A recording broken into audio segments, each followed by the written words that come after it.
Hello and welcome to part number 2 of how I calculate my Driver of the Weekend categories for my Race Weekend Data Analysis Mini Pilot series. Now I will just pop a link to part number 1 of this little series where I explain the premise of exactly how I'm breaking this down, etc. as I've got a lot of questions on my Race Weekend Data Analysis Pilot series, the one that's sort of morphing and changing so I can nail this series for 2021, and people have just asked how I actually calculate all of the maths and all of the rankings at the end of those videos. Now, one thing I will just say is this video is accurate as of the Hungarian Grand Prix edition. This will 100% be changing for the 2021 season. At the end of this little series, I think there's going to be 2 more videos after this one.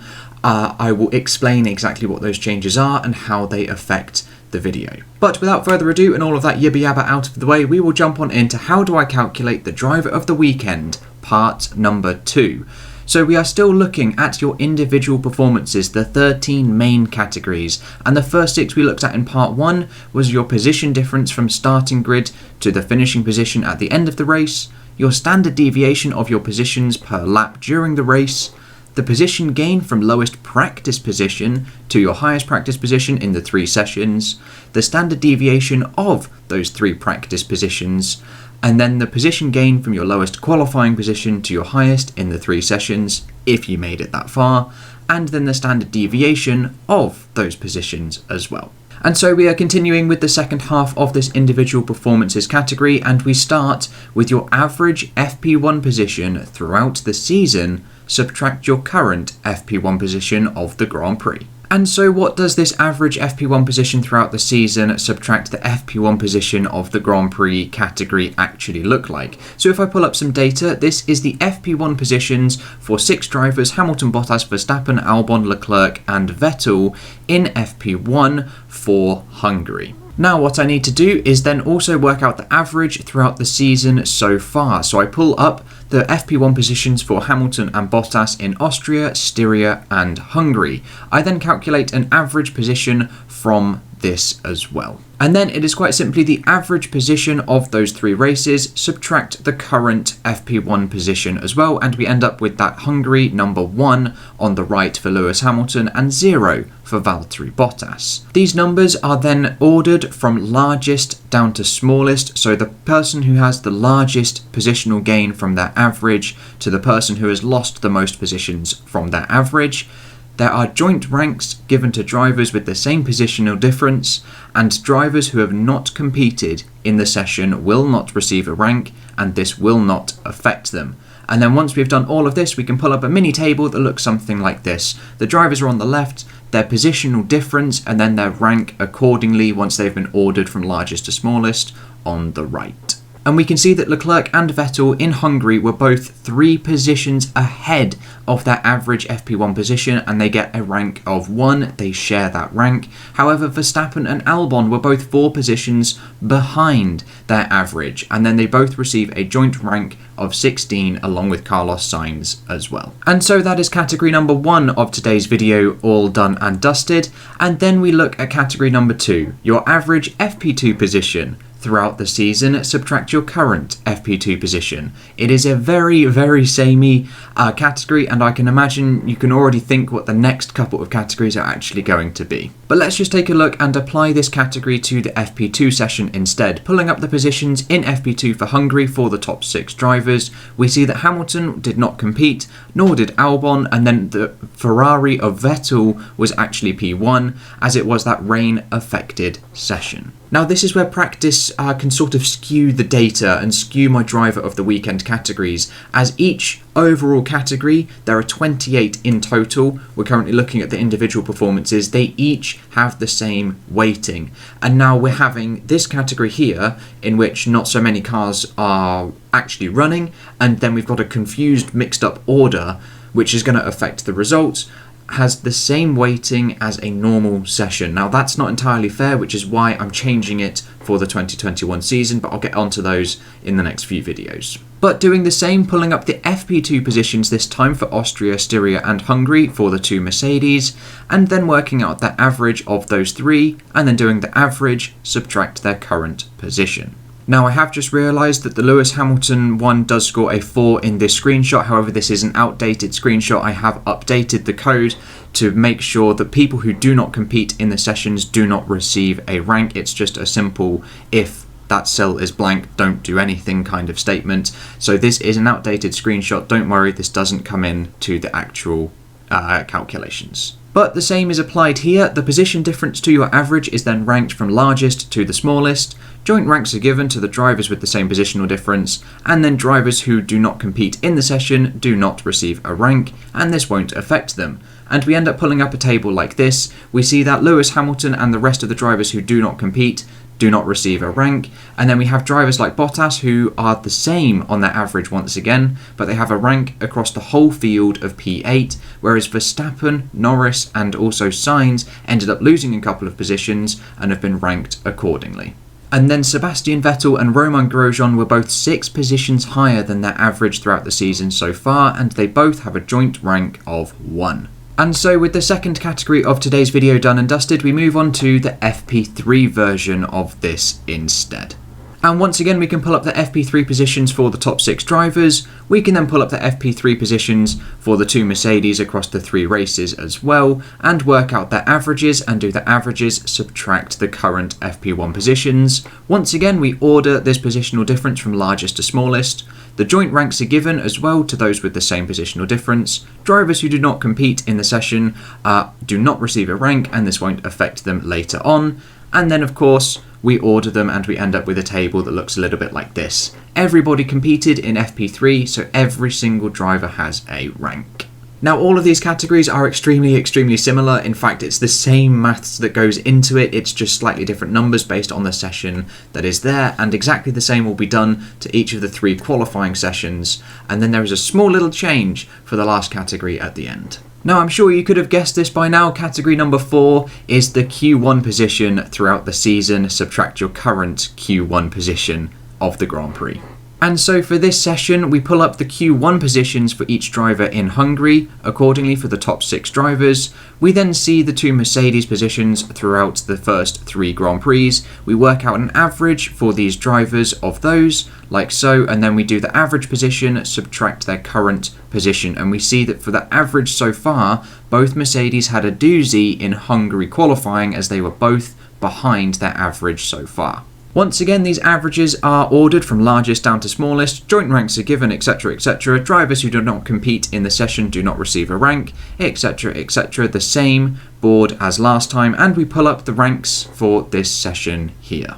And we see that both Max Verstappen and also Daniel Ricciardo were 4 positions behind. So if we think Mercedes had a doozy, Verstappen and Ricciardo both had a poor Hungarian Grand Prix qualifying, and they both receive a rank of 19 as well. Whereas Sergio Perez, he was 7 positions ahead of his average, and he receives a rank of 1. And then we take a look at this data for the Q2 sessions throughout the Hungarian Grand Prix. And so pulling up the Q2 position table for those top 6 drivers looks something like this. P1 for Hamilton, P2 for Bottas, P3 for Verstappen, and then we work out their positions in Q2 for the first 3 races so far of the season, work out the average, do the average minus the Hungarian Grand Prix, and then we order this difference from largest down to smallest, joint ranks are given, and drivers who do not make it through to Q2 do not receive a rank, and this will not affect them later on. And so we have a table that looks a bit like this. Obviously 5 drivers do not receive a rank as 5 drivers don't progress through to Q2.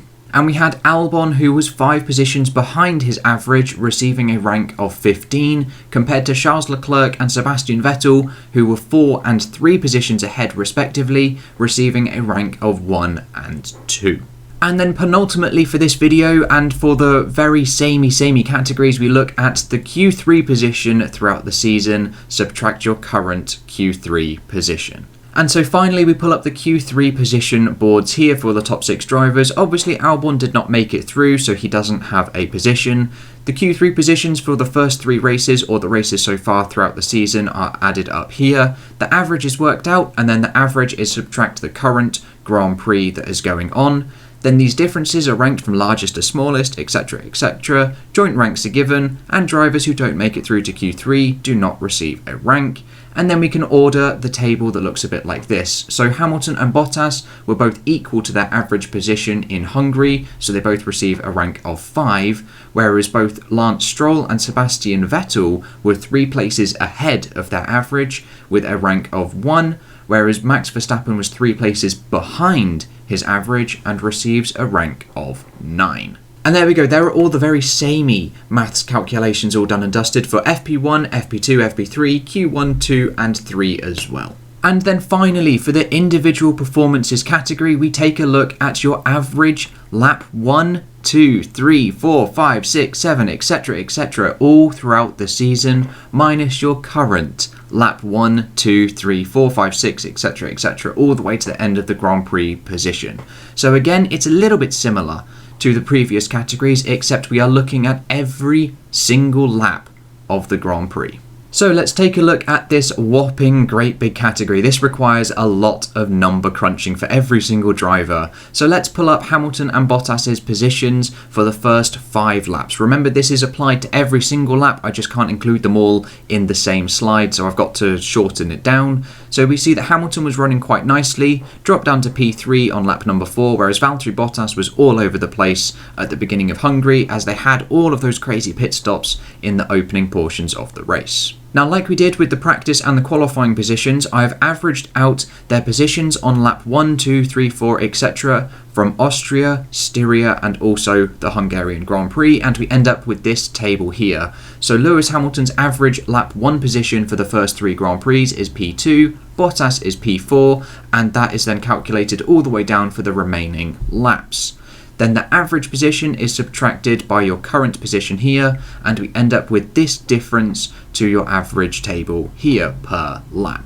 And we can really see that Bottas had an absolute doozy compared to his average in Hungary, as he was 11 positions down on his lap number 3 average so far. Then what is done slightly differently is all of these averages here for the however many laps there were, they all get averaged at the end. So we have an average positional change throughout the entirety of the race, just one number, and then it is that number at the very end that we rank from largest down to smallest. And then joint ranks are given to those with the same difference over the entire race. And then also with drivers who DNF, they don't receive any sort of bias for crashing out or not finishing the race. They only get averaged on the laps that they have competed. That is again a question that I have received quite a lot. What do I do with people that either crash, whether it's a mistake on their own, whether they have a mechanical retirement, what do I do with those? I simply don't do anything with that, as I feel it's a bit harsh to criticize someone on a mistake or a mechanical failure. So obviously a mechanical failure I really wouldn't do anything with, but do I penalise people that crash? So like Leclerc in Hungary, or no, Styria, sorry, where he dinked into Vettel, would I penalise him for that in my calculations? Personally, no, but lots of people do. It's just a little way of doing it, which is why all of these sorts of, can't remember what they're called, models and stuff like that of trying to work out who's doing really well vary so much between person to person. It's just their interpretation of what they want to see in terms of categories. And then once again, ranking these, we see the positional differences here. So Lewis Hamilton's average positional difference over the entire race was exactly the same as his previous races, and he ends up with a rank of 1, whereas Bottas was 2 positions down, Norris was 5 positions down, and then we have to get all the way down to people like Magnussen and Grosjean, who were 4 positions up and 3 positions up, respectively, with joint ranks of 1 and 2. And there we go, there are the 13 categories that I have looked at so far for the individual performances for this driver of the weekend category calculations. Each of these 13 categories ranks will then be averaged equally, and that will give the individual category score. And so in the next part of this series, it may be 2 videos, depends on how long I want them to be, we will look at the teammate calculations for the Hungarian Grand Prix edition of the race weekend's data analysis. But like I said at the start, this is very much changing. The categories are staying the same, just exactly how I calculate them at the very end is changing for the 2021 season to make it a bit fairer and a lot less biased list towards all of the practice results, etc. But also, if you guys are interested in any of the official F1 merch that you see behind me, be it the Max Verstappen cap or the Suzuka track map over my left shoulder, or anything that's from the Drive Crate box over my right shoulder as well, I'll pop a link to my Drive Crate unboxing in the information card in the corner. But that is all I've got for you today, guys, and I'll catch you in the next episode with whatever and whenever I decide to make it. I'll see you guys then.